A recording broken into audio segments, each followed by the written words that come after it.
සුබ දවසක් කියලා පිළිගන්නවා ඩයමන්ඩ් ප්ලාන්ට්ස් එකතු වෙලා ඉන්න ඔයගොල්ලෝ හැමෝම. ඉතින් අදත් මම කතා කරන්නේ ඇන්තූරියම් සම්බන්ධවම තමයි. ඉතින් අද මම ඔයාලට කියලා දෙන්න යන්නේ ඇන්තූරියම් ශාකයකින් වැඩි පැල ප්‍රමාණයක් ගන්න කොහොමද කියලා. ඉතින් මෙන්න මේ වගේ ඇන්තූරියම් පැලයක් මේක බලන්න ඔයාලා මේ එක ශාකයයි තියෙන්නේ. අලුතින් පැල කිසිවක් ඇවිත් නැහැ. මේක සාමාන්‍යයෙන් අවුරුදු 3ක් හෝ ඊට වැඩි වයසක් තියෙන ශාකයක්. නමුත් එක පැලයක්වත් නැහැ. ඉතින් ඔබට අවශ්‍ය නම් මෙන්න මේ වගේ ශාකයකින් වැඩිපුර පැල ප්‍රමාණයක් හදාගන්න. අන්න ඒකට කරන්න පුළුවන් ක්‍රමවේදයක් තමයි අද මම ඔයාලට කියලා දෙන්න යන්නේ. ඉතින් මේ වගේ ශාකයක පොඩි පැල එහෙම නැත්නම් අංකුර දකින්න ලැබෙන්නේ නැත්තේ ඇත්තටම සාමාන්‍ය ශාකවල තියෙනවා අග්‍රස්ත ප්‍රමුඛතාවය. ඉතින් අග්‍රස්ත ප්‍රමුඛතාවය මගින් සාමාන්‍යයෙන් මේ ශාකයක අග්‍රස්තය මගින් පාර්ශවික අංකුර හෝ කක්ෂීය අංකුර ඇතිවෙන එක නිෂේධනය කරනවා. එයා කැමති නිතරම ප්‍රමුඛ වෙලා ඉන්න. ඉතින් මෙන්න මේ වගේ අවස්ථාවක අපිට කක්ෂීය අංකුර එහෙම නැත්නම් පාර්ශවික අංකුර වර්ධනය කරගන්න අවශ්‍ය නම් අර කියන අග්‍රස්ත ප්‍රමුඛතාවය අපිට ඉවත් කරන්න වෙනවා. ඉතින් මේ සඳහා ඔයාලට කරන්න පුළුවන් එක දෙයක් තමයි මේ ශාකයේ අග්‍රස්තය කපලා ඉවත් කරන එක. ඉතින් එහෙම වුණාම අපිට වැඩි පුර පැල එහෙම නැත්නම් අංකුර ප්‍රමාණයක් අපිට ගන්න පුළුවන් වෙනවා. ඉතින් මේ ආකාරයෙන් පැල ලබා ගන්න ඔයාලා තෝරගන්න ශාකයේ යම් යම් ලක්ෂණ සලකා බලන්න අපිට සිද්ධ වෙනවා. සාමාන්‍යයෙන් මේ වගේ තේකට යොදා ගන්න ශාකයක් අවුරුදු 2ක් හෝ ඊට වැඩි වයසක් තියෙන ශාකයක් අපිට යොදා ගන්න වෙනවා. ඒ වගේම මේ ශාකයේ කඳ සාමාන්‍යයෙන් මාධ්‍යයෙන් එහෙම නැත්නම් මේ බඳුනෙන් ඉහළට මේ විදිහට වර්ධනය වෙලා තියෙන්න ඕනේ. ඒ වගේම මේ ඉහළට වර්ධනය වුණු කඳ කොටසේ මේ විදිහට මුල් ඇවිත් තියෙන්න ඕන. අන්න ඒ වගේ ලක්ෂණ තියෙන ශාකයක් තමයි අපි මේ සඳහා භාවිතා කරන්නේ. අපි බලමු මේක කරගන්නේ කොහොමද කියලා. ඉතින් ඔයාලට මුලින් සිද්ධ වෙනවා මේ ශාකයේ සාමාන්‍යයෙන් අඟලක් හෝ එකහමාරක් පමණ උසින් මේ විදිහට කඳ කොටස කපලා ඉවත් කරගන්න. ඉතින් මේ සඳහා ඔයාලා තියුණු පිහියක් භාවිතා කරන්න පුළුවන්. එහෙම නැත්නම් සෙකටි එකක් භාවිතා කරන්න පුළුවන්. අද මම නම් භාවිතා කරන්නේ මේ වගේ පේපර් කටර් එකක්. ඉතින් මේ භාවිතා කරන පිහිය හෝ කැපුම් තලය දිලීරනාශකයක ගිල්වලා ගන්න පුළුවන් නම් වඩාත්ම හොඳයි. ඒ වගේම මෙන්න මේ යොදන කැපුම සාමාන්‍යයෙන් අංශක 45ක වගේ ආනතයකින් කැපුම යොදන්න අවශ්‍යයි. හොඳයි, මෙන්න මේ ආකාරයෙන් අංශක 45ක වගේ ආනතකින් යුක්ත කැපුමක් යොදලා අපි අනිවාර්යයෙන්ම මේ කැපුම් පෘෂ්ඨයේ දිලීරනාශක ආලේප කිරීමක් සිද්ධ කරන්න ඕනේ. එහෙම නැත්නම් අපේ පරිසරයේ තියෙන දිලීර මේ ශාකයට ආසාදනය වෙන්න පුළුවන්. මෙන්න මේ විදිහට හොඳින් දිලීරනාශකයක් ගල්වා ගන්න. ඉතින් සාමාන්‍යයෙන් සති 2ක් වගේ යනකොට මේ ශාකයවට ඔයාලට බලා ගන්න පුළුවන් පුංචි පුංචි පැල එහෙම නැත්නම් අංකුර එනවා ඔයාලට බලා ගන්න පුළුවන්. හොඳයි, දැන් මෙන්න මේ කඳ ඔයාලට පේනවා ගොඩක් සාමාන්‍යයෙන් අඟල් 6ක් 7ක් වගේ දිගයි. ඉතින් ඒ නිසා ඔයාලට පුළුවන් මේ කඳ මේ හරියෙන් වගේ කපලා ඉවත් කරගන්න. සාමාන්‍යයෙන් කපද්දී අපි මේ කොටසේ ඉහළ කොටසේ මුල් 2ක් 3ක්වත් අයිති වෙන විදිහට අපිට කඳ කපලා ඉවත් කරන්න පුළුවන්. හොඳයි, මේ ආකාරයෙන් වෙන් කරගත්ත අග්‍රස්ත කොටස අපිට ඊළඟට වෙනම පෝච්චි එක හිටව ගන්න පුළුවන්. ඔයාලට පේනවා මේකේ මුල් 2 3ක් ඉතිරි වෙන විදිහට තමයි මම කපලා තියෙන්නේ. ඒ වගේම ශාක පත්‍රයක් තියෙනවා 3ක් හෝ ඊට වැඩි ශාක පත්‍ර ප්‍රමාණයක් තියෙනවා නම් වඩාත්ම හොඳයි. ඉතින් මෙන්න මේ කැපුම් පෘෂ්ඨයේ අනිවාර්යයෙන්ම දිලීරනාශක ආලේප කර ගැනීම අත්‍යවශ්‍ය වෙනවා.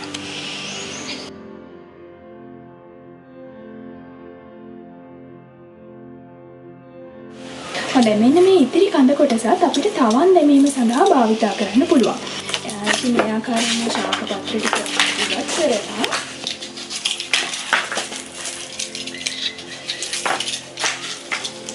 පැරණි මුල් තියෙන ඒවත් අපිට කපලා ඉවත් කරන්න පුළුවන්. දැන් ඔබට මෙහි සාමාන්‍ය අඟල් 1කමාරක් 2ක් පමණ දිගැති කඳ කොටස් කපා ගන්න පුළුවන්. සාමාන්‍යයෙන් අංකුර 2-3ක්වත් අයිති වෙන විදිහට මේ කඳ කොටස් කපලා තවන් දැමීමක් සිදු කරගන්න පුළුවන්. ඉතින් මේක කරගන්නේ කොහොමද කියලා මම කලින් වීඩියෝ එකකින් කියලා දීලා තියෙනවා. ඉතින් ඒක බලපු නැති කෙනෙක් ඉන්නවා නම් මම link එක description box එකේ දාන්නම්. ඔයාලට ඒකත් බලන්න පුළුවන්. හොඳයි, දැන් අපි බලමු මේ අග්‍රස්ත කොටස කොහොමද පෝච්චි එක සිටවා ගන්න කියලා. මේ සඳහා ඔබට අග්‍රස්ත කොටසේ විශාලත්වය අනුව පොට් එකක් තෝරගන්න පුළුවන්. සාමාන්‍යයෙන් මේකට අඟල් 12ක පමණ පොට් එකක් ගන්න පුළුවන් නම් වඩාත්ම හොඳයි. ඊට වැඩි වුණත් ගැටලුවක් නැහැ. මම අද තෝරගෙන තියෙන අඟල් 9 පොට් එකක්. ඉතින් ඔබ මුලින්ම කරන්න ඕනේ මේ පොට් එකේ සිදුරු විවෘත කරගෙන ඉන්පසු මේ සිදුරු ආවරණය වෙන විදිහට මෙන්න මේ ප්‍රමාණයේ ගඩොල් කැට, උළු කැට හෝ ගල් කැබලි ලේ එකක් මේ විදිහට පතුලට එකතු කරනවා.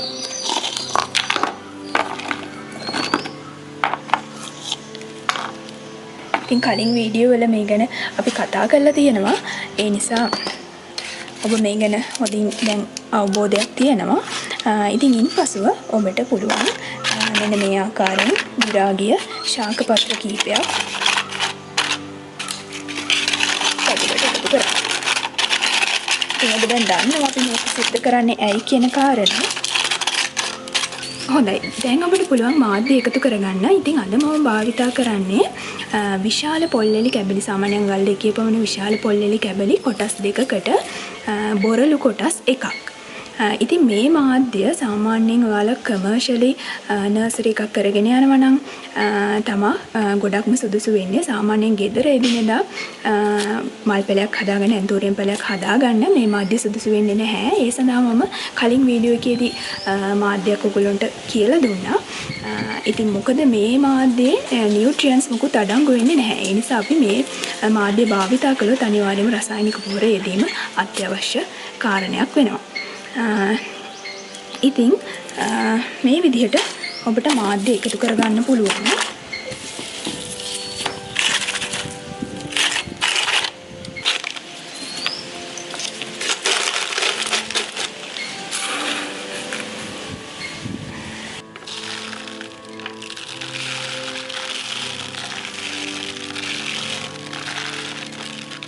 දැන් මේ ආකාරයෙන් සකස් කරගත් අපේ රෝපණ මාධ්‍යයට අපිට පොහොර එකතු කරන්න පුළුවන්. ඉතින් අද අපි පැල කරගන්න පැලේ ඔයාලා දැක්ක මල් පිපෙන ශාකයක්. ඉතින් ඒ අවස්ථාවේදී ඔයාලා යොදන්න ඕන පොහොර මිශ්‍රණයේ අනිවාර්යයෙන්ම පොටෑසියම් වැඩිපුර අඩංගු විය යුතුයි. ඉතින් ඒ නිසා මම මේ සඳහා භාවිතා කරනවා ඔස්මෝකෝට් K+ පොහොර එක. ඉතින් මේ පොහොර එකෙන් ග්‍රෑම් 10ක් එහෙම නැත්නම් මේස හැන්දක් පමණ මේ විදිහට හොඳින් විසිරී යන ආකාරයට එකතු කරගන්න. හොඳයි, දැන් අපිට පුළුවන් මේ ශාකයේ අග්‍රස්ත කොටස මේකේ පැල කරගන්න. ඉතින් ඔයාලට පේනවා මේකේ ශාක පත්‍ර තියෙනවා 4ක්. ඉතින් මම මේන් එකක් මේ විදිහට ඉවත් කරගන්නවා. ඉතින් ඒ කැපුම් පෘෂ්ඨයේ දිලීරනාශක මේ විදිහට ආලේප කරලා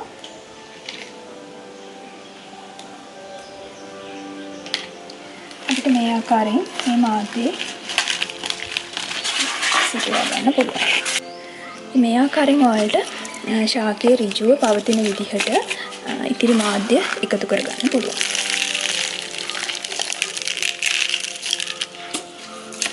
ඉතින් මේ මාධ්‍ය ඔබට පුළුවන් නම් ජීවාණු හරණය කරලා ගන්න. ඒක ඉතාමත් වටිනවා. එහෙම වුණොත් ඔබට රෝග වලින් තොර ඉතාමත් නිරෝගී ශාකයක් වගාවක් පවත්වාගෙන යන්න පුළුවන්. හොඳයි, ඔබට පුළුවන් මේ ශාකයේ අග්‍රස්ත කොටස මේ විදිහට පොට් එක මේ විදිහට පෝච්චි එක පැල කරගන්න. ඉතින් මම කලින් වීඩියෝ එකේ සඳහන් කරා වගේම මේකේ මාධ්‍ය අනිවාර්යයෙන්ම පෝච්චි 3න් එකක් පමණ උසකට පමණයි අපි එකතු කිරීම සිද්ධ කරන්නේ. ඉතින් අපි මෙන්න මේ ආකාරයෙන් කපලා ඉවත් කරගත්ත ශාකයේ මුල කොටසෙන් එන පොඩි පැල මෙන්න මේ ආකාරයෙන් පුංචි පැල අපිට පොඩි පොට් එකකට මාරු කරගන්න පුළුවන්. ඉතින් මේක කරගන්නේ කොහොමද කියන එක මම කලින් වීඩියෝ එක කරලා තියෙනවා. ඉතින් ඒක බලපු නැති කෙනෙක් ඉන්නවා නම් මම link එක description box එකේ දාන්නම්. ඉතින් ඒකත් ඔයාලට බලන්න පුළුවන්. හොඳයි. එහෙමනම් ඔයාලගේ නිවසේ ඔබට තියෙන්නේ එක වෙරයිටි එකකින් එක පැලයයි නම් ඔබට ආසාවක් තියෙනවා නම් තවත් ඒ පැලෙන් අලුත් පැල ලබා ගන්න. ඉතින් මේ ක්‍රමය අනුගමනය කරලා බලන්න පුළුවන් ඔයාලට. ඉතින් ඒ වගේම ප්ලාන්ට් නර්සරි එකක් කරගෙන යන කෙනෙක්ට උනත් මේක හරිම වැදගත්. ඉතින් සාමාන්‍ය මව් ශාකයට සමාන ලක්ෂණ තියෙන මල් පිපෙන පුංචි පැල අපිට මේ ක්‍රමෙන් ලබා ගන්න පුළුවන්. නමුත් ඉතින් ගන්න පුළුවන් පැල ප්‍රමාණය තරමක් අඩුයි. ඉතින් වැඩි පැල ප්‍රමාණයක් ගන්න නම් ඉතින් අපිට පටක රෝපණය වගේ තාක්ෂණික ක්‍රමයකට යන්න වෙනවා. ඉතින් ඒ වගේ ක්‍රමයක් අපිට සාමාන්‍ය නිවසේදී කරන්න අමාරුයි. විද්‍යාකාරයෙක් ඒ සඳහා තිබිය යුතුයි. ඉතින් කුඩා පරිමාණයෙන් නර්සරි එකක් කරගෙන යන කෙනෙක්ට එහෙම නැත්නම් නිවසේදී වැඩි පැල ප්‍රමාණයක් ඔබ ගන්න බලාපොරොත්තු වෙනවා නම් මේ ක්‍රමය අනුගමනය කරලා බලන්න. ඉතින් ඔබ තාමත් මගේ YouTube channel එක subscribe කරලා නැත්නම් Diamond Plants කියන මගේ YouTube channel එක subscribe කරන්න, like කරන්න, comment කරන්න, ඒ වගේම bell icon එකත් click කරන්න අමතක කරන්න එපා. එහෙමනම් නැවතත් මෙවැනිම වටිනා වීඩියෝ එකකින් හමු වෙනතුරු ඔබට සුබ දවසක්.